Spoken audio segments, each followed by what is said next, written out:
Hello everyone from this side Adarsh Kumar. आज हम RRB technician ALP CBT 2 NTPC RRB SI जैसे exam में जिस टाइप के साइंस के क्वेश्चन पूछे जाते हैं उनको हम इस वीडियो में 1 बाय 1 कवर करेंगे। ठीक है, आपका फर्स्ट क्वेश्चन यहाँ पे पूछा जा रहा है कि रासायनिक समीकरण में जलीय विलयन को किस प्रतीक द्वारा दर्शाया जाता है। ठीक है, ए बोला गया है एस, एल में बी में है, और सी आपका क्या एक्वस के लिए ए क्यू, और डी में गैस के लिए जी। तो कौन सा आपका स्टेटमेंट, कौन सा यहाँ पे आपका सही होगा सिंबल?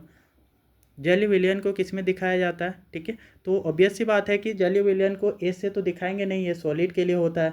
ठीक है, और गैस से तो दिखाएंगे नहीं, ये आपका गैस के लिए होता है। ठीक है, तो दो आपके बचे लिक्विड और एक्वस, तो इनमें से कौन सा हो जाएगा? तो एक्वस होगा। ठीक है, जब वाटर हो ना, जल हो, तो जल को दिखाया जाता है आपका लिक्विड से। ठीक है, लेकिन वही आपका उसमें कुछ और चीज़ें मिलाई रहती है, जैसे कि H2SO4 एसिड को जल में मिला दिए तो उसको क्या बोलेंगे? आपका जलीय विलयन, है ना। तो जल विलयन में यहाँ पे पूछा गया है कि किसी मतलब जल में कुछ और मिलाया हुआ है ना। तो वैसे विलयन में उसको क्या आप सिंबल से दिखाते हो? तो इसको आप एक्वस सॉल्यूशन से दिखाते हो। ठीक है, एक्वस लिखते हो ए क्यू। ठीक है, तो कुछ भी चीज़ उसमें मिला देते हैं पानी में तो वो एक्वस कहलाता है। ठीक है, अगले क्वेश्चन पे आते हैं।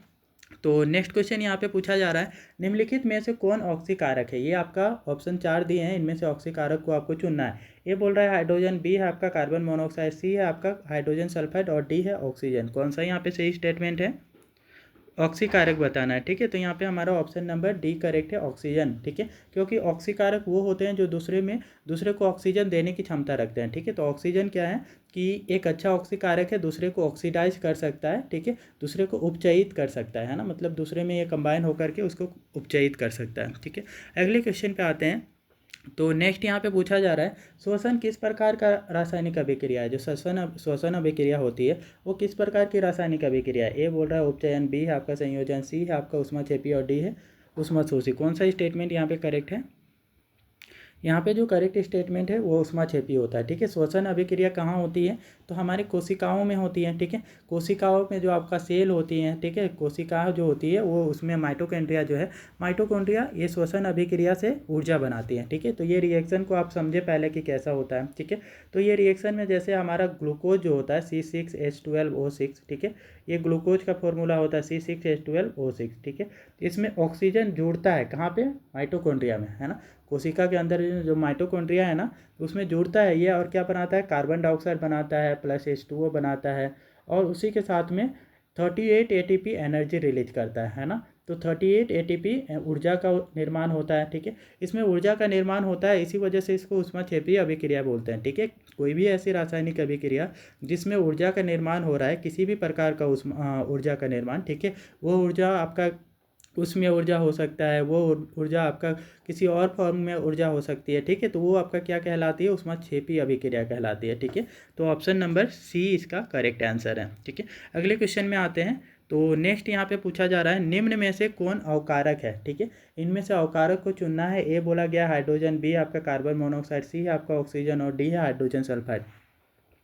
यहाँ पे जो है हाइड्रोजन सल्फाइड जो है वो एक अच्छा अवकारक है। ठीक है, तो ऑप्शन नंबर डी इसके लिए सही है। अगले क्वेश्चन पे आते हैं। तो नेक्स्ट यहाँ पे पूछा जा रहा है कि नम्न वायु की उपस्थिति में लोहे में बनी लोहे की बनी वस्तुओं में समय के पश्चात जंग लग जाती है। ठीक है, जिससे काफ़ी क्षति होती है, इस क्रिया को कहते हैं। ठीक है, जो धातु के पदार्थ होते हैं, लोहे के धातु के, ठीक है, तो उसमें क्या हो जाता है? समय के साथ में जंग लग जाती है, तो इस क्रिया को क्या बोला जाता है? ए बोल रहा है अपचयन, बी है संक्षारण, सी है उदासीकरण, और डी है अपघटन। कौन सा यहाँ पे सही स्टेटमेंट है? करेक्ट स्टेटमेंट यहाँ संक्षारण है ना। यहाँ पे लोहे में जंग लग जाता है। ठीक है, जंग लग एक आपका संक्षारण का उदाहरण है। ठीक है, ऑप्शन नंबर 20 के लिए करेक्ट है। अगले क्वेश्चन पे आते हैं। तो नेक्स्ट यहाँ पे पूछा जा रहा है, H2S हाइड्रोजन सल्फाइड आयोडीन के साथ में रिएक्शन करता है, तो ये आपका हाइड्रोजन आयोडाइड बनाता है, प्लस सल्फर अलग हो जाता है ना। में कौन उपचायक है? ठीक है, इसमें आपका जो है इस रिएक्शन में कौन उपचायक का काम कर रहा है? ए बोल रहा है आपका हाइड्रोजन सल्फाइड, बी आपका आयोडीन, और सी है आपका हाइड्रोजन आयोडाइड, और डी है आपका सल्फर। कौन सा स्टेटमेंट सही है? उपचायक का काम कौन कर रहा है यहाँ पे? तो आयोडीन कर रहा है, I2। ठीक है, तो I2 आपका यहाँ पे उपचायक का काम कर रहा है। ठीक है, अगले क्वेश्चन पे आते हैं। तो नेक्स्ट यहाँ पे पूछा जा रहा है, चांदी के संक्षारण के फलस्वरूप उस पर किस रंग की परत बनती है, ठीक है। तो चांदी का जब संक्षारण हो जाता है तो उसके ऊपर में किस टाइप की आपकी परत जम जाती है। ए बोला गया है हरी, बी आपका उजली, सी आपका काली और डी है लाल। कौन सा आपका सही स्टेटमेंट है। चांदी आपका कैसा होता है, तो चांदी श्वेत होता है, लेकिन वो संक्षारित होने के बाद कैसा हो जाता है, काली हो जाती है, ठीक है, काला पड़ जाता है। इसलिए आप देखे होंगे कि चांदी के जो आपके ज्वेलरी होते हैं वो क्या होते हैं, नए होते हैं तो काफ़ी ज़्यादा श्वेत रंग के, वो चमकदार होते हैं, सिल्वर कलर का, ठीक है। लेकिन वो जैसे जैसे पुराना होते जाता है तो उसमें संक्षारण होने की वजह से क्या हो जाते हैं, उसमें काली परत जम जाती है, ठीक है।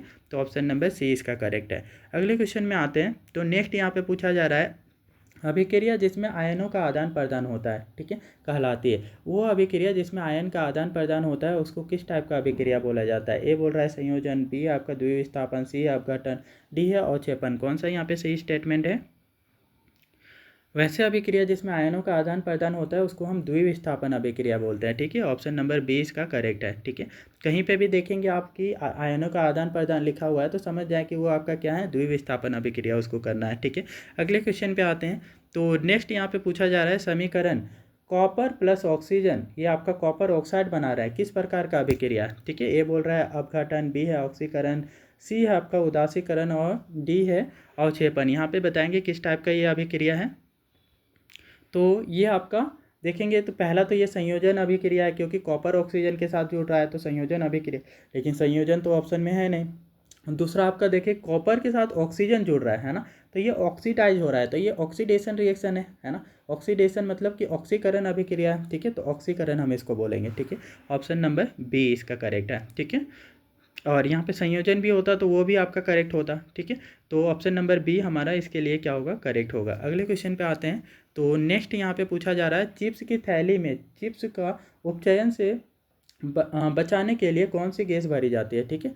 तो यहाँ पे जो है ना कि चिप्स की थैली जो होती है ना, उनमें चिप्स का उपचयन ना हो, चिप्स आपका ख़राब ना हो, उसको उससे बचाने के लिए उसमें उसकी जो आपका पैकेट होती है, ठीक है, उसमें कोई सा गैस भरा जाता है, उस गैस का नाम बताना, ठीक है। ये बोला गया है आपका, सॉरी, ये बोला जा रहा है यहाँ पे आपका ऑक्सीजन, बी है नाइट्रोजन और सी है हीलियम और डी है मीथेन। कौन सा यहाँ पे सही स्टेटमेंट है।